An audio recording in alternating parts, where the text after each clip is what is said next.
Hi, my name is John Richter, and I want to acknowledge you for making it this far in the Keon Cold Thermo Challenge. If you've made it this far doing the cold showers, or maybe you're doing ice baths, you might be wondering, what do I do to take this to the next level? So that's why I'm here, to give you some ideas on how you can do that. I'll give you a brief background about me, and I'll give you some additional resources that you can check into. I got into the cold plunge thing about 5 years ago, or the cold water from Wim Hof, but had a really hard time finding cold water in central Texas, where we have a subtropical climate. Summer lasts about 8 months out of the year, so it's difficult. And when a friend suggested that I could use a chest freezer to create a cold plunge, that was pretty awesome to me. For the folks who don't have an unlimited or a very high budget to be able to get cold water professionally done, you can do it yourself with a chest freezer. When I started doing this, I made so many mistakes, and I tried to fix those mistakes, which ended up causing other problems that I had to then fix. And it was just this downward spiral, which ultimately turned into an upward spiral, but I got it dialed in and I figured it out. But it was way harder and cost way more money than what it really has to. And during that process, almost not quite 2 years ago, I started a Facebook group and invited other people to come in who were interested in cold water immersion and wanted to build or convert a chest freezer as well. And so we started talking about what was going wrong, what are the best practices, how could we prevent these common problems. Out of that came an ebook that I wrote. It's nearly 277 pages that goes into this thing in a huge amount of detail. But in this brief video, I'm going to give you 5 tips that you can use to convert that chest freezer into a cold plunge to take this to the next level. So the first thing is safety. Anytime you're using a chest freezer, you want to unplug everything from the wall, including the chest freezer and any other electrical components, whether they're being used for the chest freezer or anything else that might be nearby. The next thing is, before you even go and buy a chest freezer, and we'll talk about that, but you do want to create some kind of plan. You want to know in advance, what are your goals? How much time do you have? What is your expertise level in terms of doing it yourself and using tools and things? Where are you going to put it?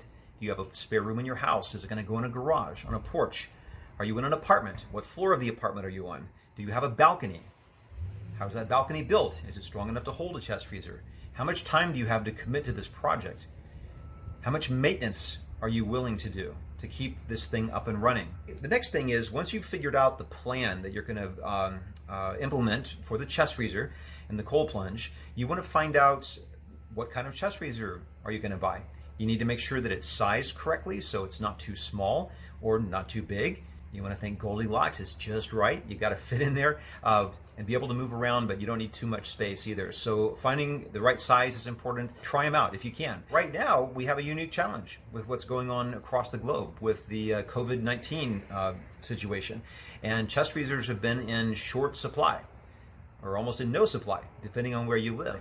So how do you find a chest freezer in the middle of a pandemic when people have bought them all to store food in? One thing is to look on your local marketplaces, for sale sites like Craigslist or Facebook Marketplace. You might be able to find a used chest freezer that somebody no longer needs or is getting rid of. If you have the budget for a new chest freezer, most of the big box retailers are completely out of chest freezers. So here's the thing to do. Here's your key tip for finding a new chest freezer. Go to the manufacturers, stick with major brands, look for the ones that have great reviews on Amazon or Best Buy or any other major retailer like that. And once you find out who makes it, just go to their website and find a retailer or a dealer that's in your geographic area close by and call those folks up. As long as they're not a big box store, you will get a live human being on the phone who is helpful and useful, and they can actually call the manufacturer and they can find out when they can actually get that chest freezer ordered for you. Now, in terms of buying the chest freezer, a couple of other quick tips. What type of chest freezer? They come in really 2 varieties. There are the ones that have the bare metal interior, the floor and the walls, or you've got the ones that are painted white. It looks like plastic, but it's actually a very high-grade enamel paint. If possible, get the one with the white interior, not the metal. They're better constructed, and it'll last a lot longer than the ones with the bare metal interiors. So after you've purchased your chest freezer, the next thing you need to do, the third tip, is how do you waterproof that thing? There's a lot of different ways to do this. You see a lot of videos with people saying, oh, silicone or caulking is the way to go. Don't ever put caulking in your chest freezer. It's not meant to hold water. It's not even waterproof. Silicone is a better option. And some people have had silicone in their chest freezers and they say you've got absolutely no problems, and I'm always glad to hear that. However, silicone is also the number one product that has problems reported on it from people sealing it. And there could be a lot of reasons for that. Either the product itself was a cheap product, or the surface wasn't prepared thoroughly or correctly in order for it to be applied, or it could just be poor workmanship. There's a lot of factors that go into it. The other option would be to use an epoxy putty. In the United States, JB Waterweld is the go-to solution for that. If you live in another country, there are other alternatives. As far as anything else that you might see, like Flex Seal, as seen on TV, most of that stuff is complete junk. Don't do it. If you're thinking about painting the inside of your chest freezer, don't do it. Oh, but it's pool paint. Don't do it.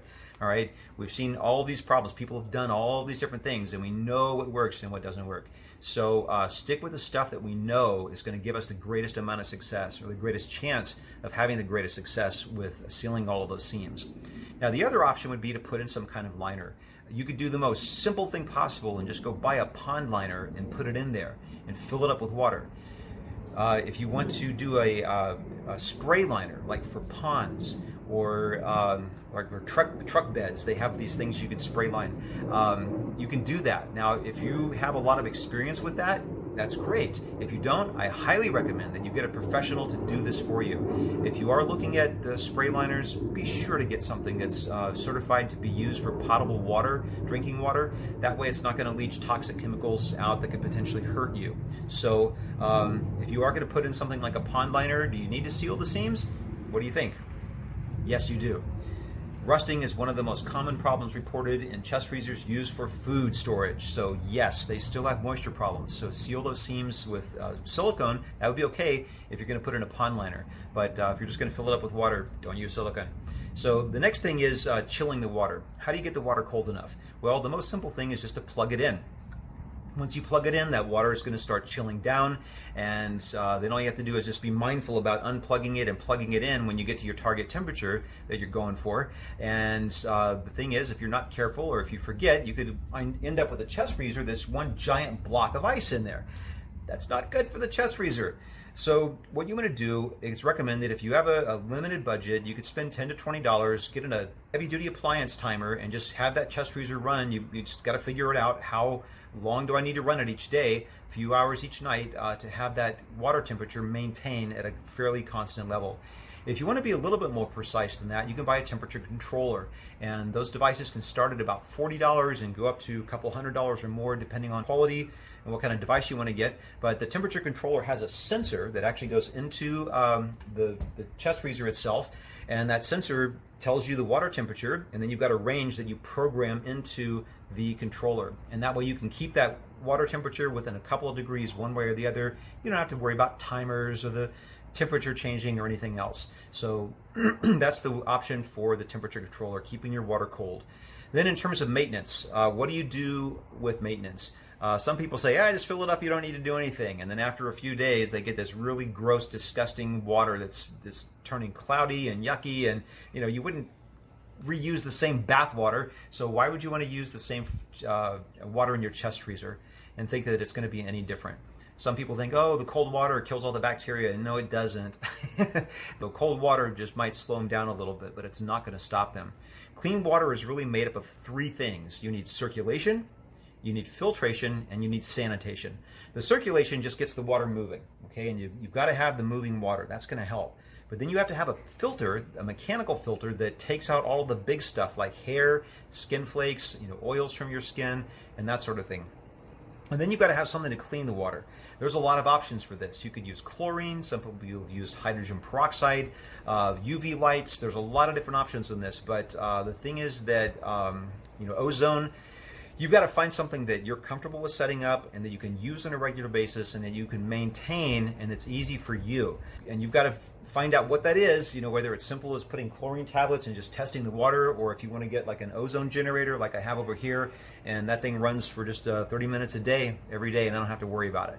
But you do have to get all three of those set up. I'm going to recommend that you use an internal aquarium pump and filter.